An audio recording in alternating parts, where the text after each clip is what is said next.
we truly believe that we are one human family, and that this understanding is a foundation of ending war and beginning peace on earth by 2030. And I know that looking at all these issues we're facing in Ukraine with Russia, all these conflicts, this might seem completely out of order, but it's not. Because humanity, as prophesied, is waking up. And Brother Scott, that's what your program is doing.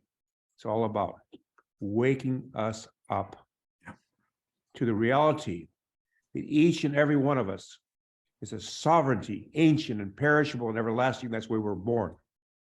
We're members of one human family. And the hurt of one is the hurt of all. We're beginning to understand that with this issue in Ukraine, Russia. How many members of a human family are moving extreme poverty right now? As we speak here, 4 members of our human family are dying from starvation every second. Every second. Can you imagine? Every second from starving to death. While some people live with way more than they need. At the same time, it's only love, compassion, forgiveness, kindness is going to change the hearts of those relatives that have the resources that can begin to balance the extremes of wealth and poverty. Balance them. We're not talking about everybody being the same. And so enlightening our way together is the 3rd year. Starts on the 16th of December, the 22nd. We involve Indigenous people across the Americas because over the last 55 years, our goal has been the fulfillment of the prophecy of the reunion, the condor and eagle, which now expanded, as we know, the people, the Quetzal, Central America, and the hummingbird of the Amazon have the same prophecies. And so here we are, at this time of critical decisions we have to make. And our prophecies share that as the indigenous peoples of the Americas come back from an incredible genocide, I mean, we know that over 500 years ago, before the predestined, by the way, the world's round, it's all meant to be. There was we began about 100, but now the scholars say about 108 million indigenous people living across the Americas in relative peace and harmony, reduced down to about 20 or 15 million. At the same time, we know there is no death, just a change of rules. So all those relatives are right here with us. And really, 500 years compared to eternity is nothing. Just 50 times 10, that's all. When you get to be 78, that's nothing.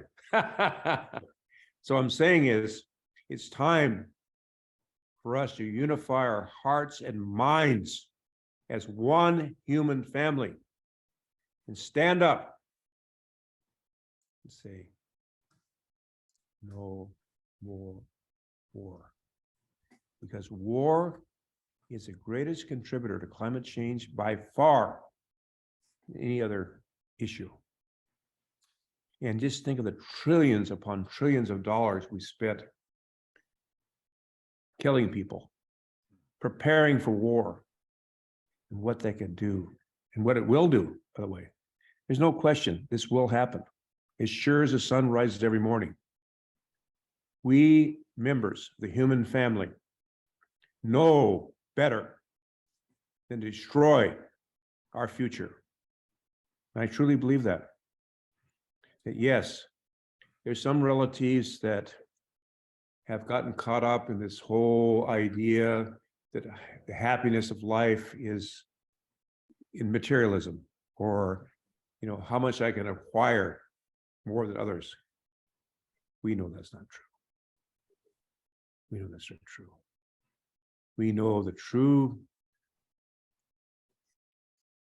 dimension is that when we leave our womb world, our mother, our purpose there is to grow our more physical arms and legs and eyes and ears. And we die from a womb world. We die from a womb suit. We're born in this earth suit. Now, I can tell you at 78, the purpose of life is not to grow this earth suit more. Doesn't happen. Our purpose here in this womb world, really, how great is the womb world of the mother compared to the world we are now?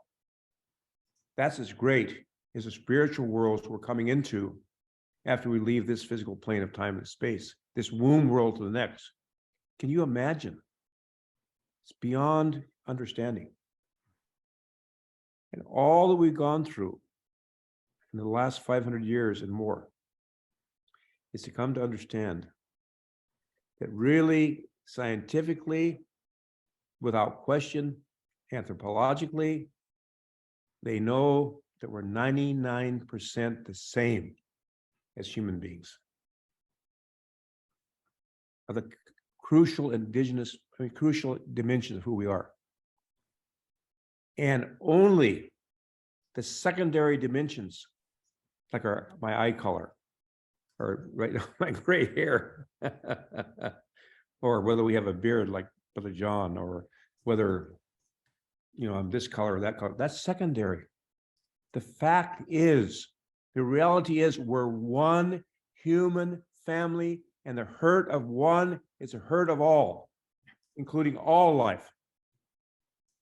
And so that's what we've been doing down here in Sausalito. We've had a gathering of wonderful relatives. One of the only first African-American astronauts was here. We had a great visit. Many others came. At the same time, there's so many, as John and Summer so beautifully demonstrated, so many members of our human family who are awakening. We don't even know their names, but they are standing up and being counted. So that's a little bit about enlightening our way together. And please, if you have anything to share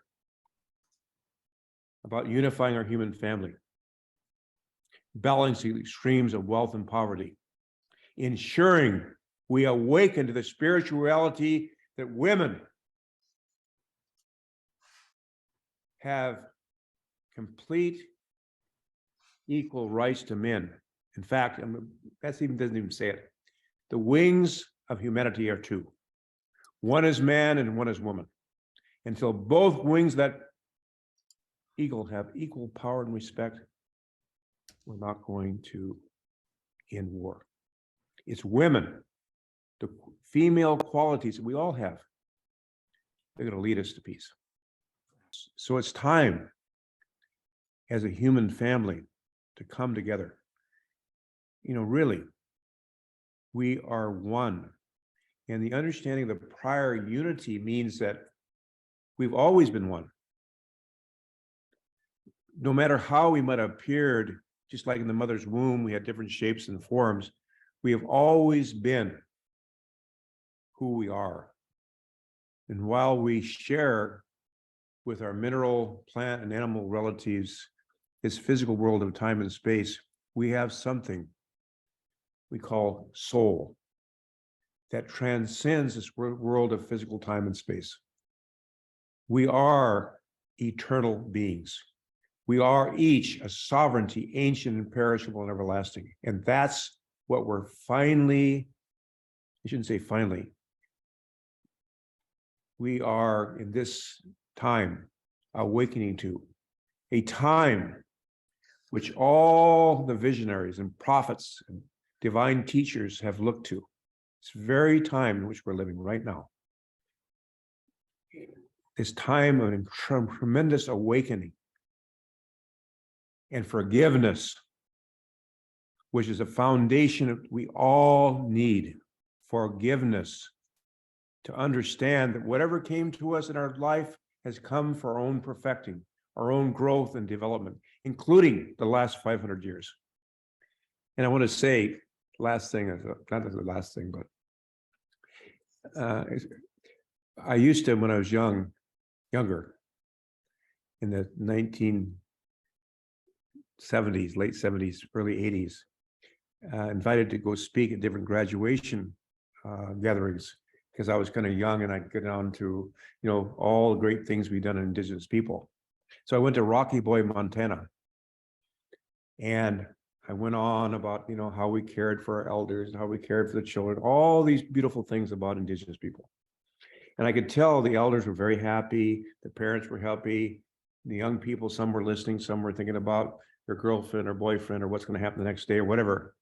But there was one young man who I could tell I was not resonating with.